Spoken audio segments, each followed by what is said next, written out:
Di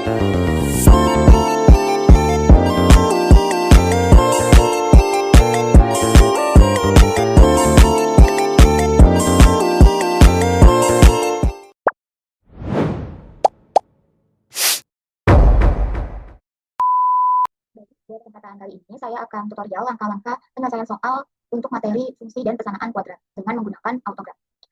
Di sini saya akan membahas 5 soal. Soal pertama itu titik A dan B terletak pada grafik fungsi fx sama dengan 4 dikurangi x kuadrat. Jika titik 0,0 merupakan titik tengah dari ruas garis AB, maka jarak antara titik A dan titik B adalah, kita copy dulu aja soalnya. Nah, langkah dalam penyelesaian soal ini, langkah pertama itu kita buka autograf, lalu kita pilih yang start 2D.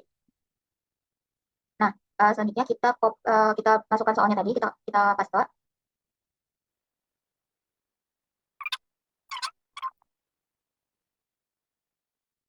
Kita klik OK.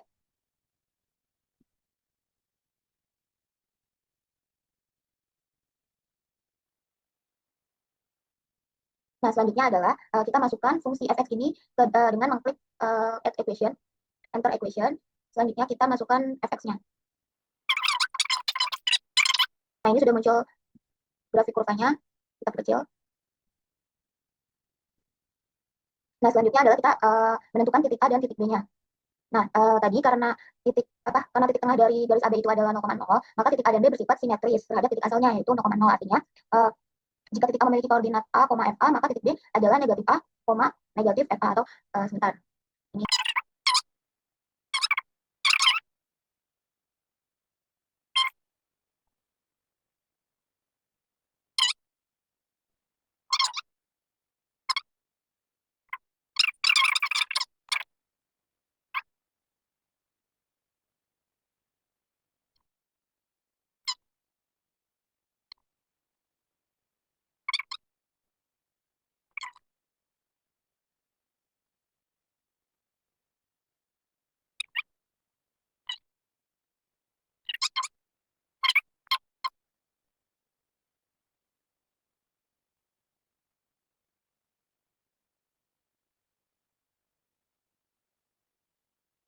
Nah, selanjutnya kita substitusikan ke dalam fungsinya, yaitu 4 dikurangi x kuadrat. Jadi, kalau misalnya kita substitusiin x-nya itu sama dengan 2. Nah, berarti 4 dikurangi 2 dikurangi 2 kuadrat. Jadi sama dengan negatif 2. Nah, selanjutnya untuk negatif 2-nya, jadi 4 ditambah 2 dikurangi 4 sama dengan 2. Jadi kita dapat titik A-nya itu 2, negatif 2, dan titik B-nya itu negatif 2,2. Jadi kita enter koordinat. Di sini kita masukkan titik A, yaitu 2, dan titik Y-nya itu negatif 2. Lalu kita klik OK. Nah, ini sudah dapat titik A-nya. Kita langsung munculkan labelnya, yaitu dengan klik kanan. Pastinya kita klik titiknya dulu, lalu kita klik kanan. Selanjutnya kita show label. Ini untuk titik A. Nah, titik B-nya itu tadi negatif 2,2. Kita enter koordinat lagi. Negatif 2, Y-nya dengan 2. Lalu kita klik OK. Nah, sama seperti tadi, kita klik titiknya, lalu kita klik kanan, lalu kita show label. Oke, selanjutnya kita hubungkan titik A sama titik B-nya ini. Dengan cara kita klik pada titik A, lalu titik B-nya, lalu kita klik kanan lagi dan kita pilih line, lalu yang line segmen. Nah, ini sudah terhubung ya titik A dan titik B-nya. Nah, selanjutnya adalah kita mencari.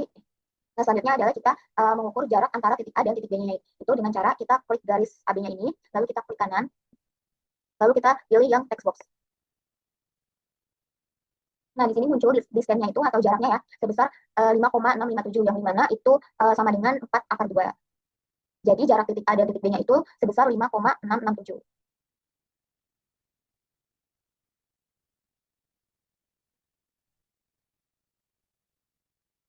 Oke, selanjutnya kita bahas soal nomor 2, yaitu nomor 2-nya itu soalnya titik stasioner dari fungsi fx sama dengan negatif x kuadrat dikurang 2x ditambah 5. Sama dengan, kita copy lagi soalnya. Kita ke autograph-nya. Ini kita new file ya, kita new 2D. Terus kita copy dulu soalnya, kita paste.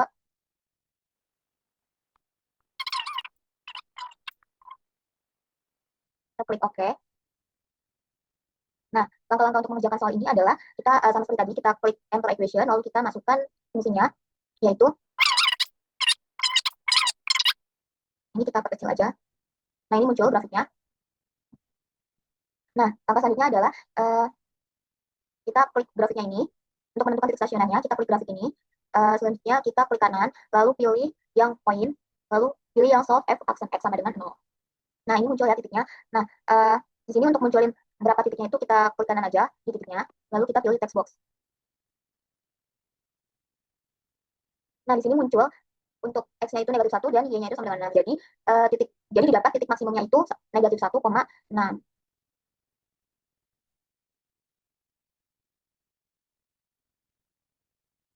Oke, selanjutnya kita lanjut ke soal yang ketiga, di mana soalnya koordinat titik balik grafik fungsi kuadrat fx sama dengan 2x dikurang 2x kuadrat dikurangi 4x ditambah 5 adalah, kita kopas lagi soalnya, kita masuk ke autograph, kita pilih file new 2D graph page, kita add text box lagi.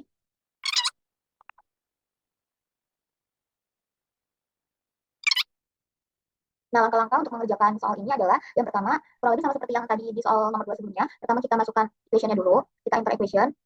Selanjutnya, kita masukkan persamaan x-nya, yaitu y sama. Selanjutnya, ini grafik kurvanya. Selanjutnya, kita klik kanan, kita klik grafik ini, lalu kita klik kanan, lalu pilih point, lalu solve f aksen x sama dengan 0. Jadi dapat ya titiknya. Nah, titik maksimum dari persamaan ini kita bisa munculkan, yaitu dengan kita klik titiknya, lalu klik kanan, lalu pilih yang text box. Nah, di sini muncul untuk x-nya itu sama dengan 1 dan y-nya sama dengan 3. Kita klik OK. Jadi didapat titik baliknya itu sama dengan 1,3. Baik, selanjutnya kita akan lanjut ke soal nomor 4, yang dimana soalnya itu, perhatikan gambar berikut. Ini gambar grafik, ada gambar grafik persamaan pertamanya y sama dengan 2 dikurang x, lalu persamaan 2-nya y sama dengan x kuadrat. Nah, luas daerah yang diarsinya itu berapa satuan luas? Itu pertanyaannya. Kita copy aja gambarnya, lalu kita paste di autograph. Ini kita new file ya. Oke, kita udah masukkan soalnya. Nah, selanjutnya adalah langkah-langkah dalam penyelesaian soal ini. Kita masukkan persamaannya ya dengan klik enter equation. Kita masukkan persamaan grafik yang ada pada soal tersebut, yaitu y sama dengan. Lalu yang persamaan yang keduanya itu y.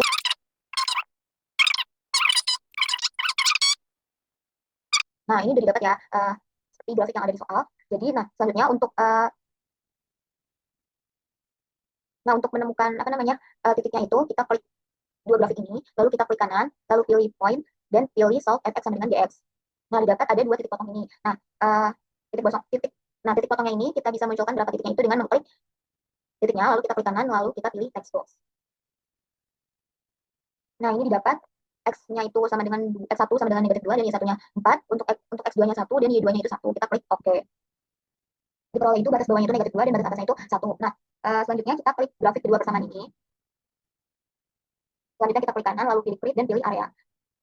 Nah, ini kita masukkan itu, tadi batasnya itu -2, dan batas atasnya itu 1. Lalu kita klik OK. Nah, dia muncul luas daerah yang diarsirnya itu. Nah, selanjutnya, untuk mengetahui berapa luas daerahnya itu, kita klik kanan pada daerah yang diarsir, lalu kita klik text box. Nah, didapat itu areanya 4,5, lalu kita klik OK. Nah, jadi didapat luas daerah yang diarsir ini adalah sebesar 4,5, atau bisa juga dijadikan pecahan, yaitu 9/2. Jadi jawabannya itu yang opsi yang B. Oke, selanjutnya kita masuk ke soal yang terakhir. Di sini ada soal esai ya. Hitunglah luas daerah yang dibatasi oleh kurva y sama dengan x kuadrat dan kurva y sama dengan negatif x kuadrat ditambah 4x, sumbu x dan sumbu y. Nah, untuk mengerjakan soal ini dengan autograph, ini kita copy dulu soalnya, lalu kita paste di autograph. Ini kita new file 2D, kita add text box.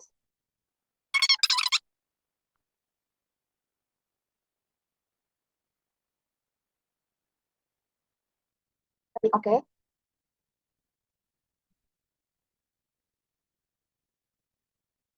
Nah, untuk mengerjakan soal ini, langkah-langkahnya kita enter equation, kita masukkan persamaannya, yaitu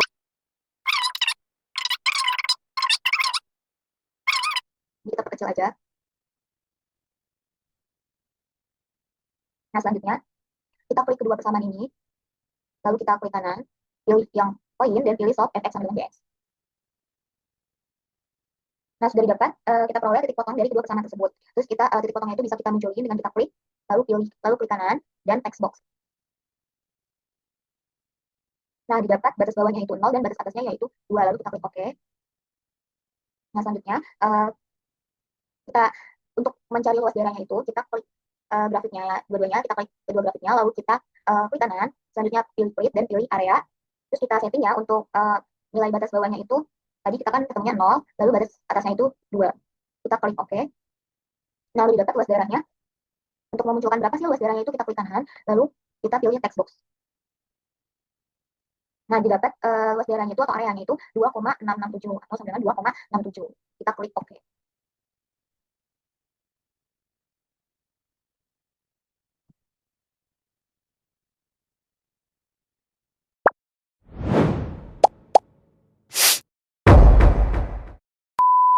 Baik, pada kesempatan kali ini saya akan tutorial langkah-langkah penggunaan SPSS pada uji validitas reliabilitas dan juga uji hipotesis pada skripsi. Yang pertama kita akan melakukan uji validitas. Nah, langkah-langkah uji validitas dengan menggunakan SPSS adalah yang pertama kita input data ke SPSS. Jadi kita sudah punya data dari Excel ya, data skripsinya.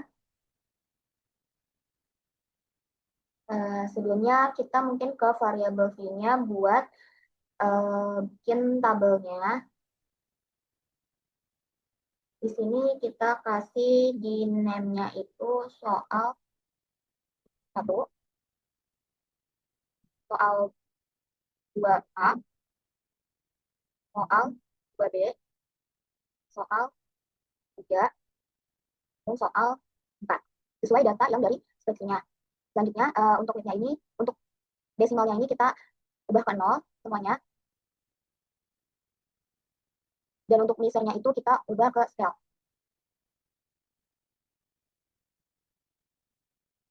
Selanjutnya kita bisa langsung di copy ya dari data Excel-nya. Lalu kita paste ke data SPSS-nya di data view. Kita paste.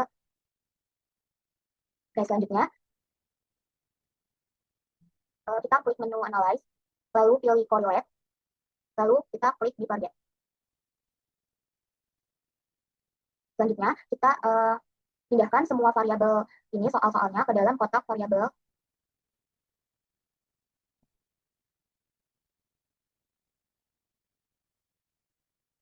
Pastikan juga kita untuk mengklik correlation yang persen. Lalu kita klik OK. Nah, ini langsung muncul output-nya. Oke, selanjutnya kita akan melakukan uji reliabilitas.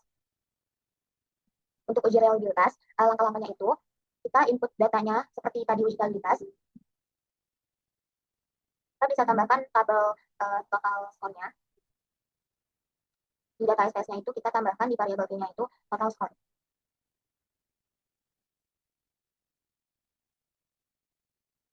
Desimalnya diubah ke 0, scale-nya, measure-nya diubah menjadi scale. Kita kopas lagi untuk tabel total score-nya.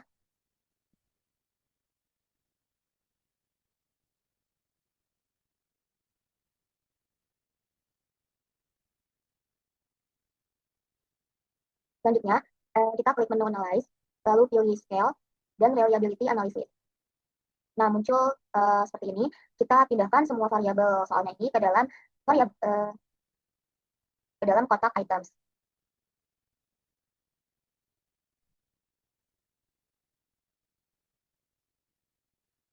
Modelnya model alpha. Selanjutnya kita klik statistik. Lalu kita centang pada bagian scale if item delete. Lalu kita klik continue dan oke. Nah, ini akan menghasilkan output untuk uji reliabilitasnya. Nah, untuk reliabilitasnya ini, karena korelasi hitungnya itu bernilai 0,633, maka dapat disimpulkan bahwa instrumen tes memiliki derajat reliabilitas yang tinggi. Nah, terakhir kita akan uji hipotesis. Di sini saya akan menggunakan uji man Whitney. Di sini, kali ini saya akan menggunakan uji man Whitney. Nah, langkah-langkah uji man Whitney itu, kita input datanya itu, kita input data ke SPSS. Kita bikin file baru. Nah, untuk variabelnya ini kita masukkan kelompok. Lalu yang kedua itu nilai. Selanjutnya desimalnya kita ubah menjadi 0. Nah, untuk kelompoknya itu, misalnya itu kita ubah menjadi L, dan untuk nilainya kita ubah menjadi L. Mohon maaf untuk yang variabel kelompoknya ini misalnya kita ubah menjadi nominal.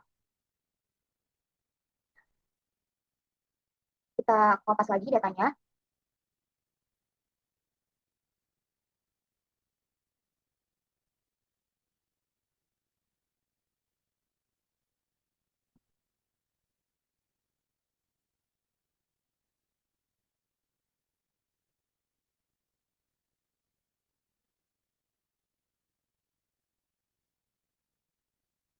Kita copy dari data Excel-nya, dari data spreadsheet-nya. Selanjutnya kita paste di ke data SPSS-nya.